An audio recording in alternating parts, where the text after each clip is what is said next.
लोग पानी में हाथ पैर मार रहे थे, पर किस्मत तो देखो, दिवाली की छुट्टियों की वजह से वहाँ कोई ढंग का रेस्क्यू सिस्टम तैयार ही नहीं था। जो लोग तैरना जानते थे उन्होंने अपनी जान बचाई, पर जो नहीं जानते थे वो उस ठंडे पानी में हमेशा के लिए सो गए। फिर जब देश भर में ये खबर आग की तरह फैली तो हमेशा की तरह सरकार की निंदा शुरू हुई, और निंदा होने पे सिस्टम ने क्या किया, वही पुराना तरीका, पैसा फेंको और मुंह बंद करो। सबसे पहले हेडलाइंस में आया गुजरात सीएम रिलीफ फंड, हर मरने वाले के परिवार को 4 लाख रुपए और हर घायल को 50,000 रुपए देने का ऐलान हुआ। फिर हेडलाइंस में आया पीएम नेशनल रिलीफ फंड, वहाँ से भी एक्स्ट्रा 2 लाख रुपए हर डेथ पर और 50,000 रुपए हर इंजर्ड पर्सन पर अनाउंस किए गए। 2 दिन के अंदर सरकारी अफसर फाइल्स और चेक्स लेकर लोगों के घरों तक पहुंच गए। पर क्या किसी ने सोचा कि उन परिवारों पर क्या बीत रही है? एक दिल दहला देने वाला सीन सामने आया जब एक पिता ने, जिसने अपने परिवार के चारों मेंबर्स, जिनमें छोटे बच्चे भी थे, उनको खो दिया था, उस पिता को 16 लाख रुपए का चेक थमा दिया गया। उस बेचारे बाप ने रोते हुए बस एक ही सवाल पूछा कि जब मेरा पूरा परिवार ही खत्म हो गया तो मैं इस रुपए का करूंगा क्या? लोगों में गुस्सा था, और होना भी चाहिए था। ये कोई कुदरती आपदा नहीं थी, ये एक अवॉइडेबल ट्रेजेडी थी। यानी अगर आम जनता की कोई चिंता करने वाला होता तो इसे रोका जा सकता था। हादसे के जस्ट बाद लोकल लोगों ने बड़े सवाल उठाए। लोगों ने बोला कि जब पहले म्युनिसिपैलिटी ये ब्रिज चलाती थी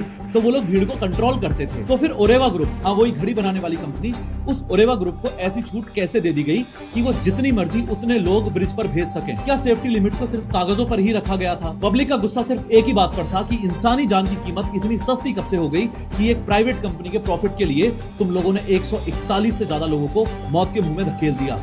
लोगों के सवालों में इतना दम था कि हादसे के अगले ही दिन 31 अक्टूबर को गुजरात सरकार को एक 5 मेंबर की स्पेशल इन्वेस्टिगेशन टीम यानी कि एसआईटी बिठानी पड़ी। और जब एसआईटी ने अपनी रिपोर्ट दी तो जो सच निकल कर आया वो किसी हॉरर मूवी से कम नहीं था। पहला सच ये था कि इस ब्रिज को बिना किसी प्रॉपर फिटनेस सर्टिफिकेट और बिना किसी लोड टेस्ट के ही जनता के लिए खोल दिया गया था। और दूसरा डरावना सच ये था कि हादसे वाले दिन अकेले 30 अक्टूबर को ही 3165 टिकट्स बेची गई थी। मतलब ब्रिज की कैपेसिटी से कई गुना ज्यादा लोग वहां मौत के साये में खड़े थे और किसी ने उन्हें रोका तक नहीं। अब आते हैं उस असली वजह पर जिसने इस ब्रिज को गिरा दिया।